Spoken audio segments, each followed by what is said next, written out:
ওকে, আজকে হচ্ছে আমরা একটু ইফেক্টের মধ্যে জাস্ট কিছু কাজ দেখবো। তো আমরা গত ক্লাসে হচ্ছে ইফেক্ট থেকে 3D অপশনটা দেখেছিলাম। আজকে হচ্ছে নিচের কাজগুলো আমরা একটু দেখবো আসলে এগুলা মানে কি করে বা না করে। তো ফার্স্ট অফ অল আমি যেটা করি সেটা হচ্ছে আমি সাপোজ একটা ধরেন যে স্টার শেপ মেক করি। আচ্ছা, তো এই যে স্টার শেপটা আমরা মেক করলাম এটা জাস্ট একটা স্টার শেপ, তাই তো? আমি এখন এটাকে আমি চাচ্ছি যে আমি সাপোজ এটাকে রেক্টেঙ্গুলারে কনভার্ট করব, বা এইটাকে দিয়ে আমি লিভস বানাবো, বা এইটাকে দিয়ে আমি একটা রাউন্ডেড শেপ বানাবো। সো আমি যদি এই শেপটাকে সিলেক্ট করি, সিলেক্ট করে আমি যদি দেখেন এদিক থেকে ইফেক্টে যাই, ইফেক্ট থেকে আমরা 3D দেখেছি, 3D এর নিচে দেখেন কনভার্ট টু শেপ লেখা আছে, কনভার্ট টু শেপ। সো এই কনভার্ট টু শেপের উপর যদি আমি একটু ক্লিক করি, ক্লিক করলে দেখেন এখানে তিনটা অপশন দেখতে পাচ্ছি। যে কোনো একটা অপশনের উপর আপনি ক্লিক করেন, সাপোজ রেক্টেঙ্গুলার উপর ক্লিক করলাম, ক্লিক করে দেখেন আমাকে একটা বক্স দিয়ে দিচ্ছে। আপনি চাইলে আবার এদিক থেকে যে অ্যারো চিহ্নতে ক্লিক করলে রাউন্ডেড ইলিপস, মানে এখান থেকে কন্ট্রোল করতে পারবেন অপশনগুলো। এখন সাপোজ আপনি যখন দেখেন শেপটাকে রেক্টেঙ্গুলার সিলেক্ট করলে, আমরা যদি প্রিভিউ মোডটা অন করি, ইন্টারেস্টিং ব্যাপারটা হচ্ছে আমাদের ছিল একটা স্টার শেপ, বাট এটা কিন্তু এখন রেক্টেঙ্গুলার হয়ে গিয়েছে দেখেন। এন্ড এখানে এক্সট্রা উইড আছে, এক্সট্রা হাইট আছে। আপনি যদি এক্সট্রা উইডটা বাড়ান তাহলে দেখেন আপনার শেপের উইড বাড়তেছে, আপনি যদি হাইটটাকে বাড়াইতেছেন আপনার হাইটটা বাড়তেছে বা কমতেছে। সো আমি যদি ওকে প্রেস করি, দেখেন আমার ছিল কি, একটা ছিল স্টার শেপ, বাট এটা কিন্তু কি হয়ে গিয়েছে, একটা রেক্টেঙ্গুলার হয়ে গিয়েছে। আপনি যদি সাপোজ আবার ইফেক্টে আসেন, convert to shape, then suppose আমি রাউন্ডেড রেক্টেঙ্গুলার থেকেও সিলেক্ট করতে পারি। দেখেন এটা কিন্তু এবার রাউন্ডেড রেক্টেঙ্গুলার হয়ে গিয়েছে, এবং আপনি যে এক্সট্রা উইড এক্সট্রা হাইট তো বাড়াইতে পারেন। এন্ড যেহেতু এটা রাউন্ডেড, সো এখানে দেখেন কর্নার রেডিয়াস আপনাকে দিয়ে দিয়েছে, আপনি চাইলে এটাকে কি করতে পারতেছেন, কার্ভ করতে পারছেন। এখন সাপোজ আপনি রাউন্ড রেক্টেঙ্গুলার থেকে দেখেন এটাকে ইলিপস করবেন, দেখেন এটা কিন্তু ইলিপস হয়ে গেল। আপনি হাইটটাকে কমিয়ে দিবেন, আপনি উইডটাকেও কমিয়ে দিবেন, দেখেন ওকে প্রেস করেন, আপনার জাস্ট কি হয়ে যাচ্ছে, একটা শেপ থেকে আরেকটা শেপে কিন্তু অটোমেটিক্যালি কনভার্ট হয়ে যাচ্ছে। সো আপনি খুব সহজ উপায়ে যে কোনো শেপকে রেক্টেঙ্গুলার, রাউন্ডেড রেক্টেঙ্গুলার অথবা ইলিপসে সরাসরি কনভার্ট করতে পারেন। আশা করি বুঝতে পেরেছেন। এরপরে আমি সাপোজ একটা রেক্টেঙ্গুলার নিলাম, এরপর ইফেক্ট, ইফেক্ট থেকে 3D, সরি 3D বলতেছি, কনভার্ট টু শেপ আমরা দেখলাম। এরপর ক্রপ মাস্কের আমাদের দরকার নাই। এরপর destroy and transform. Destroy and transform যেটা, সেটা হচ্ছে আমি যদি সাপোজ দেখে ডিস্ট্রয় এন্ড ট্রান্সফর্মে আসি, ফার্স্ট অফ অল যেটা আছে সেটা হচ্ছে ফ্রি ডিস্ট্রয়। তো ফ্রি ডিস্ট্রয়ের উপর আমি একটা ক্লিক করলাম। যখন আমি ক্লিক করলাম, ক্লিক করলে আমাকে এরকম একটা বক্স দিয়ে দিচ্ছে। তো এই বক্সের এই যে অপশন গুলো আছে, আপনি জাস্ট সাপোজ এই পয়েন্টটাকে টেনে আপনি একটু এইভাবে রাখলেন, এই পয়েন্টটাকে টেনে আমি লাইক একটু এইভাবে রাখলাম। দেখেন এখানে কিন্তু আমরা একটা রেক্টেঙ্গুলার শেপকে কি করছি, একটা কর্নার টেনে আমরা একটু অন্যরকম একটা শেপে কনভার্ট করার ট্রাই করছি। আমি যদি ওকে প্রেস করি তাহলে দেখেন আমার শেপটা, আমি ওইখানে যেভাবে কাজ করেছি আমার শেপটা কিন্তু সেম ওইভাবে অ্যাপ্লাই হয়ে গেল। যদি ইফেক্টে আসেন, আবার ডিস্ট্রয় ট্রান্সফর্মে আসেন, দেন ফ্রি ডিস্ট্রয়ে আসেন, অ্যাপ্লাই নিউ ইফেক্টে আমরা ক্লিক করি। আমি লাইক ধরেন যে এদিক থেকে এটাকে টেনে আমি একটু এই যে এইভাবে রাখবো সাপোজ, এন্ড যদি ওকে প্রেস করে দেখেন আমার শেপটা ঠিক তেমন হয়ে যাচ্ছে। সো আমি চাইলেই কিন্তু এইভাবে আমার শেপের স্টাইল গুলোকে আমি চেঞ্জ করে ফেলতে পারি খুব সহজেই। এরপর ধরেন যে আমি একটা রেক্টেঙ্গুলার নিলাম, দেন হচ্ছে আমি সাপোজ ইফেক্টে আসলাম, ডিস্ট্রয় ট্রান্সফর্মে আসলাম, ফ্রি ডিস্ট্রয় তো বুঝতে পারলাম। এরপর যেটা আছে সেটা হচ্ছে পাকার এন্ড ব্লট। সো এদিক থেকে আমি পাকার এন্ড ব্লটের উপর ক্লিক করলাম, পাকার এন্ড ব্লটের উপর ক্লিক করে আমরা প্রিভিউ মোডটাকে অন করলাম।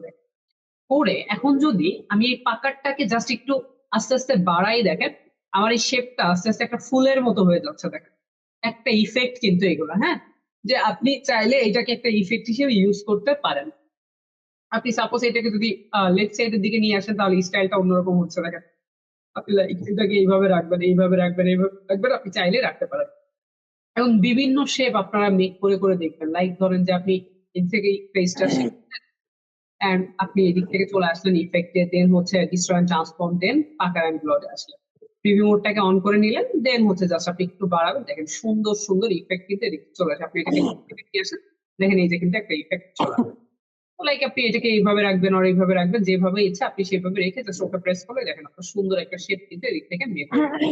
এটাকে আপনি ছোট বড় করে কিন্তু আপনি আপনার মতো করে ইফেক্টের কাজে ইউজ করতে পারেন। লাইক আমি এটাকে এখানে রাখলাম, দেন হচ্ছে অল্টার প্রেস করে এটাকে কপি দিলাম, এন্ড দেখেন আমার সুন্দর কিন্তু এদিক থেকে ইফেক্ট গুলো মেক হয়ে যায়।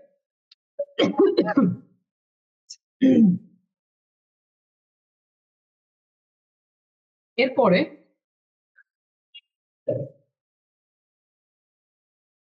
আমি সাপোজ এদিক থেকে আরো একটা শেপ নিলাম, সাপোজ ধরেন যে একটা ইলিপস নিলাম, সেম প্রসেসে ইফেক্টে আসবো, ডিস্ট্রয়েন্ট ট্রান্সফর্মে আসবো। দেখেন এদিক থেকে যদি আমি পাকার ব্লকের উপর ক্লিক করি, প্রিভিউ মোডটাকে অন করি, লাইক আমি জাস্ট কি করবো, একটু বাড়াবো অ্যান্ড কমিয়ে কমিয়ে জাস্ট দেখেন সুন্দর একটা ইফেক্ট কিন্তু আমাদের এদিক থেকে মেক হয়ে গেল। এবং যেটা কিন্তু আপনি চাইলে আপনার ব্যাকগ্রাউন্ডে ইউজ করতে পারেন, বিভিন্ন কালার কম্বিনেশন ইউজ করে করে এগুলো ইউজ করতে পারেন। আচ্ছা, এরপরে আমরা আবার একটা রেক্টেঙ্গুলার মেক করি। এরপরে দেখেন ইফেক্ট, ইফেক্ট থেকে ডিস্ট্রয়েন্ট ট্রান্সফর্ম, এরপরে যেটা আছে সেটা হচ্ছে রাফেন। সো রাফেনে যদি একটু আসি, রাফেনটা আমরা দেখেন রাফ কথাটা বা অর্থটা দেখেই বুঝতে পারতেছি যে রাফেন গুলো কেমন হয়, মানে একটু এলোমেলো বা এবড়ো থেবড়ো এরকম কোয়ালিটির কিন্তু হয়। সো আমি যদি এদিক থেকে সাইজটাকে বাড়িয়ে দিই, জাস্ট সরি প্রিভিউ মোডটাকে অন করা হয়নি, দেখেন আমার শেপটা কিন্তু এবড়ো থেবড়ো হয়ে যাচ্ছে। দেখেন মানে ওর স্টাইলটা কিন্তু এমন, আপনি যদি সাইজটাকে বাড়িয়ে দেন দেখেন ও কিন্তু একটু এবড়ো থেবড়ো বা অন্যরকম হয়ে যাচ্ছে। আমি সাইজটাকে একটু কমিয়ে দিলাম, তাহলে আমার স্টাইলটা এমন হচ্ছে। এখন দেখেন এখানে রিলেটিভ আছে, আমি যদি এটাকে অ্যাবসোলেট করি আমার স্টাইলটা এমন হবে, আর আমি যদি এবার সাইজটাকে একটু বাড়িয়ে দিই তো দেখেন আমার স্টাইলটা এমন হচ্ছে। আমি যদি এটাকে রিলেটিভ করি তাহলে স্টাইলটা এমন হচ্ছে। সো আমরা এটাকে অ্যাবসোলেট করি, অ্যাবসোলেট রেখে আমি সাইজটাকে বাড়িয়েছি। এবার যদি আমি ডিটেইলটাকে এদিক থেকে বাড়িয়ে দিই, দেখেন ডিটেইলটাকে যখন বাড়াচ্ছি তখন কিন্তু এটা স্মুথ হয়ে যাচ্ছে, এবং যখন স্মুথ হয়ে যাচ্ছে ওকে প্রেস করেন। দেখেন আপনারা যদি ফুড মেনু ডিজাইন যখন করবেন তখন খেয়াল করবেন যে আপনারা এই জাতীয় যে শেপের মধ্যে আপনাদের খাবারের নামগুলো রাখতে পারবেন। এবং কেউ যদি রেস্টুরেন্টে গিয়ে ফুড মেনু খুব ভালোভাবে খেয়াল করেন তাহলে দেখবেন এই জাতীয় বিভিন্ন শেপ আপনারা দেখতে পারবেন। আপনি রেক্টেঙ্গুলার, দেন হচ্ছে লাইক ধরেন যে আমরা একটা স্টার শেপে নিলাম এদিক থেকে, নেওয়ার পর ইফেক্টে আসলাম, দেন ডিস্ট্রয়েন্ট ট্রান্সফর্মে এসে আমরা রাফেনে আসলাম, প্রিভিউ মোডটাকে আমরা অন করে দিলাম, এদিক থেকে অ্যাবসোলেট করলাম, এটাকে অ্যাবসোলেট করে আমরা সাইজটাকে একটু বাড়িয়ে দিচ্ছি, লাইক সাইজটাকে এভাবে বাড়ালাম এন্ড ডিটেইলটাকে এভাবে বাড়িয়ে দিচ্ছি। এন্ড দেখেন একটা ফুল শেপ কিন্তু এদিক থেকে আমাদের মেক হয়ে গেছে। জাস্ট এরপরে আমরা আবার একটা রেক্টেঙ্গুলার মেক করি। এরপর ইফেক্টে আসি, ডিস্ট্রয়েন্ট ট্রান্সফর্ম আমরা রাফেন দেখলাম, এরপর ট্রান্সফর্ম। আচ্ছা, ট্রান্সফর্মের দেখেন প্রথমে কি আছে, স্কেল, তারপরে আছে মুভ। আচ্ছা, স্কেলের যে কাজটা সেটা হচ্ছে যে আপনি চাইলে আপনার যে শেপটা আছে এটার এক্সট্রা উইড এবং এক্সট্রা হাইট বাড়াতে বা কমাতে পারবেন। লাইক স্কেলের মাধ্যমে আপনি যদি হরিজন্টালটাকে বাড়ান তাহলে দেখেন, সরি প্রিভিউ মোডটাকে অন করে নেন, আপনার উইডটা বাড়তেছে। দেখেন আপনি জাস্ট উইডটাকে বাড়াবেন, উইডটা বাড়তেছে। আপনি যদি এদিক থেকে ভার্টিক্যালি এটাকে বাড়িয়ে দেন তাহলে হাইটটা বাড়তেছে, অর্থাৎ হরিজন্টালি বাড়তেছে এবং ভার্টিক্যালি কি করতেছে, বাড়তেছে বা কমতেছে, যেটাকে আমরা সহজ ভাষায় যদি বলি এক্সট্রা উইড এবং এক্সট্রা হাইট। তো আমি ধরেন যে এটাকে লাইক একটু বাড়িয়ে দিলাম এইভাবে। এরপরে যেটা আছে সেটা হচ্ছে মুভ। এটা হচ্ছে আপনার হরিজন্টালি মুভ হবে, অর্থাৎ উইডের যে ব্যাপারটা আছে চওড়া দিকটা ওইটা মুভ হবে। দেখেন আস্তে আস্তে কিন্তু এটা মুভ হচ্ছে। এবং আপনি যদি ভার্টিক্যালিটা মুভ করেন, দেখেন ভার্টিক্যালি মুভ হচ্ছে। আপনি যদি এটাকে কমিয়ে দেন তাহলে দেখেন আপনি উপরের দিকে দিবেন না নিচের দিকে দিবেন, এটা কিন্তু আপনি সহজে নিতে পারছেন। এখন এই কাজগুলো কখন করা হয়, লাইক ধরেন আপনি একটা শেপকে খুব নিখুঁত ভাবে অল্প একটু করে সরাইতে চাচ্ছেন, ঠিক আছে, তখন আপনি এই ট্রান্সফর্মে এসে এই হরিজন্টালি মুভ বা ভার্টিক্যাল মুভের মাধ্যমে এই কাজটা করতে পারবেন। দেখেন আপনি যেভাবে প্রয়োজন সেইভাবে কিন্তু এটাকে সরাতে পারছেন খুব সহজে। বাট অনেক সময় আমরা কি করি, আমরা শেপ ধরে যখন এই যে টানা হিস্টা করি, লাইক আমি শেপটাকে একটু এইভাবে সরাবো, একটু এইভাবে সরাবো, অনেক সময় আমাদের বেশি কম হয়ে যেতে পারে। সেক্ষেত্রে হচ্ছে আমি চাইলে ইফেক্টে এসে এই কাজটা করে ফেলতে পারি, ডিস্ট্রয়েন্ট ট্রান্সফর্মে এসে ট্রান্সফর্ম। তো এই ছিল হচ্ছে আমাদের স্কেল এবং মুভের কাজ। এরপর যেটা আছে সেটা হচ্ছে অ্যাঙ্গেল বা রোটেট। আপনি চাইলে আপনার শেপটাকে এদিক থেকে রোটেট করতে পারেন বিভিন্ন ভাবে, এই যে দেখেন রোটেট করতে পারছেন। আপনি যদি ওকে প্রেস করেন তাহলে যেভাবে আপনি রোটেট করছেন এইভাবে এটা মানে হচ্ছে আপনার শেপটা এইভাবে হয়ে যাবে। অথবা আপনি যদি কপিসে আসেন and আপনার কিবোর্ডের যে আপ এরো আছে, আপ এরো যদি প্রেস করেন দেখেন আরো কিন্তু অনেকগুলা কপি আসতেছে।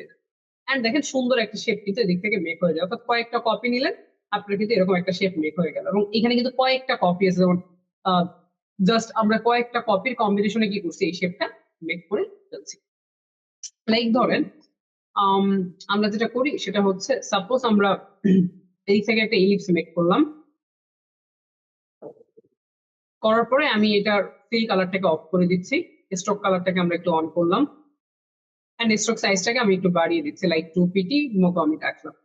সো রাখার পরে আমি যে শেপটা আছে আমার শেপটাকে আমি একটু সিলেক্ট করলাম, সিলেক্ট করে আমি এদিক থেকে আমার যে সিজার টুলটা আছে সিজার টুলে আসলাম, এসে জাস্ট আমি এই অ্যাঙ্কর পয়েন্টের উপরে একটা ক্লিক করলাম, দেন এই অ্যাঙ্কর পয়েন্টের উপরে একটা ক্লিক, দেন আবার শেপটাকে একটু সিলেক্ট করে নিয়ে আমি আবার সিজার টুলে আসলাম, দেন হচ্ছে এই অ্যাঙ্কর পয়েন্টের উপরে একটা ক্লিক এন্ড আবার একটু সিলেক্ট করে নিচ্ছি, দেন হচ্ছে সিজার টুলে এসে এই অ্যাঙ্কর পয়েন্টের উপর আরো একটা। তো এইখানে যে ব্যাপারটা হচ্ছে দেখেন আমার এই শেপটা কিন্তু এখন 4টা ভাগে ভাগ হয়ে গিয়েছে, যেমন এইটা একটা ভাগ, এটা একটা ভাগ, এটা একটা ভাগ, এটা একটা ভাগ। অর্থাৎ সিজার টুল দিয়ে আমি 4টা অ্যাঙ্কর পয়েন্টের উপর যখন ক্লিক করছি, ও 4টা অ্যাঙ্কর পয়েন্টের লাইন গুলোকে আলাদা করে দিচ্ছে। এখন আমি জাস্ট এটার কালারটাকে যদি একটু চেঞ্জ করে, সাপোজ ধরেন এরকম কোন একটা কালার দিলাম, দেন এটার কালারটাকে চেঞ্জ করে আমি লাইক এই ধরনের কোন একটা কালার দিচ্ছি, দেন আমি এটাকে চেঞ্জ করলাম, এটাকে চেঞ্জ করে সাপোজ লাইক ধরেন যে এরকম কোন একটা কালার দিলাম, অর্থাৎ 4টা 4 ধরনের আমি কালার দিই। দেখেন এগুলো কিন্তু সব আলাদা আলাদা, আপনি চাইলেই কিন্তু এগুলাকে খুব সহজে সরিয়ে ফেলতে পারবেন, সবগুলোই আলাদা। তো আমি সবগুলাকে সিলেক্ট করলাম, সিলেক্ট করে আমি একটু স্ট্রোকে আসতেছি, স্ট্রোকের উপর ক্লিক করলাম, এদিক থেকে আমরা ড্যাশ লাইনটা নিব, সো ড্যাশ লাইনের উপর ক্লিক করি, ক্লিক করে আমরা ড্যাশ, আচ্ছা আমরা গ্যাপটাকে একটু বাড়িয়ে দিব, আচ্ছা আমরা একটু এইভাবে রাখলাম, আবার সবগুলাকে আমরা রাউন্ডেড করে দিচ্ছি। করে দেওয়ার পরে এবার আমরা এদিক থেকে সাইজটাকে একটু বাড়াবো, লাইক সাইজটাকে আমরা বাড়ি 7/8 এর মতো করি, এর মতো 5 এর মতো করতেছি। এন্ড এদিক থেকে আমরা এই স্টাইলটাকে চেঞ্জ করে এরকম কোন একটা স্টাইল করব। আর এগুলা গ্যাপটা প্রপারলি ভাবে হয় নাই, সো আমি একটু গ্যাপটাকে আবার একটু বাড়িয়ে নিয়েছি, সবগুলোকে সিলেক্ট করে স্ট্রোকে এসে গ্যাপটাকে, আচ্ছা আমরা গ্যাপটাকে এইভাবে রাখি। আর আবার সবগুলোকে সিলেক্ট করে আমি এটাকে 7 এর মতো রাখছি, দেখেন তাহলে আমার স্টাইলটা এমন হইতো। ওকে, পরে আমি যদি সবগুলাকে এদিক থেকে সিলেক্ট করি, সিলেক্ট করে লাইক আমি ইফেক্টে যাই, দেন হচ্ছে এদিক থেকে ডিস্ট্রয় এন্ড ট্রান্সফর্ম, দেন ট্রান্সফর্মে আসি। আসার পরে আমি কি করতেছি, আমরা তো এটাকে বাড়াতে বা কমাতে পারবো, এটা তো আমরা বুঝি, আবার মুভও করতে পারবো। সো আমরা এদিক থেকে হরিজন্টালটাকে একটু কমিয়ে দিচ্ছি,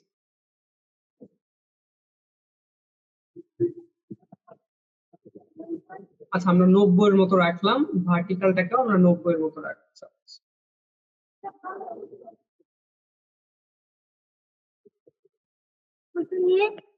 তো আমরা হরিজন্টাল এবং ভার্টিক্যালি একটু কমিয়ে দিলাম, ঠিক আছে।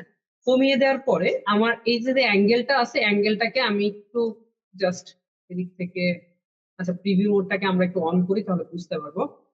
অ্যাঙ্গেলটাকে লাইক আমরা, আচ্ছা অ্যাঙ্গেলটাকে আমরা ধরেন যে সাপোজ 9 রাখলাম, রেখে কপিসে যদি আমি একটু ক্লিক করি, অথবা আমরা অ্যাঙ্গেলটাকে এতটাও বেশি না,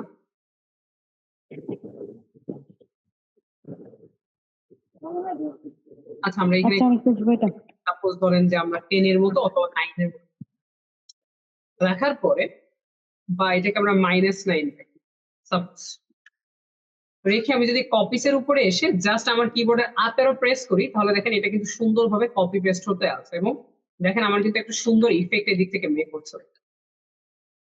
আমি যতগুলা কপি নিব, আমি কপি নিয়েছি কত দেখেন 25টা, শুধু আপ এরো প্রেস করতেছি আমার কপি কিন্তু বাড়তেছে।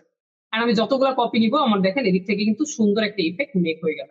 আপনি কিন্তু এটা চাইলে আপনি আলপনা হিসেবে ইউজ করতে পারতেছেন, আপনি এটাকে চাইলে এখানে রেখে দিতে পারেন, যেমন হচ্ছে আপনি এখানে রেখে এটার ব্যাকগ্রাউন্ডটাকে ধরেন যে সাজাবেন। সো সাপোজ আপনি এটাকে এই পাশে রাখলেন, আপনি লাইক এটাকে এখানে রাখলেন, আপনি লাইক এটাকে এখানে রাখলেন, দেখেন অটোমেটিক্যালি কিন্তু আপনি চাইলেই বিভিন্ন ইফেক্ট এই দিক থেকে যে ইউজ করতে পারতেছেন, জাস্ট নিজে নিজে মেক করে আপনার ব্যাকগ্রাউন্ডটাকে আপনি সুন্দরভাবে সাজাতে পারতেছেন আপনি আপনার মন মতো করে।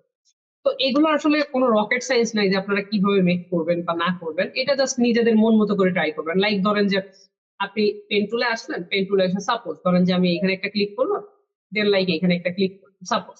ওকে, তো ক্লিক করার পরে ধরেন যে এটাকে সিলেক্ট করে আমি একটু ইফেক্টে আসলাম, ডিস্ট্রয় এন্ড ট্রান্সফর্মে আসলাম, এদিক থেকে ট্রান্সফর্মে আসলাম, দেখেন প্রিভিউ মোডটাকে অন করলাম। এখন জাস্ট আমি কি করবো, আমি সাপোজ এটাকে হরিজন্টালিকে একটু কমাবো নাকি বাড়াবো, এটা আমার উপর ডিপেন্ড করতেছে। আপনি সাপোজ আমি একটু বাড়ালাম, কারণ আমি এদিক থেকে ভার্টিক্যালিটাকে একটু কমিয়ে দিচ্ছি, লাইক এইভাবে রাখলাম। এন্ড অ্যাঙ্গেলটাকে সাপোজ আমি একটু চেঞ্জ করে সাপোজ ধরেন যে এরকম ভাবে অ্যাঙ্গেলটাকে রাখলাম, দেখেন। এন্ড আমি যদি কপিসের মাধ্যমে কপিস গুলোকে নিই জাস্ট, তাহলে আমার স্টাইলটা আমি যেভাবে আসলে করেছি আমার সেইভাবেই কিন্তু এটা অ্যাপ্লাই হতে থাকবে।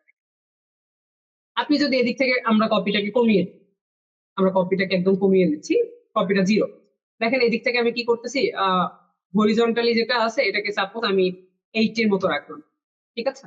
আর ভার্টিক্যাল যেটা আছে ভার্টিক্যালটাকেও আমি সাপোজ এদিক থেকে 80 এর মতোই 80 এর মতোই রাখি, আমরা কপিটাকে একদম 0 করি। সো আমার স্টাইলটা এমন হলো।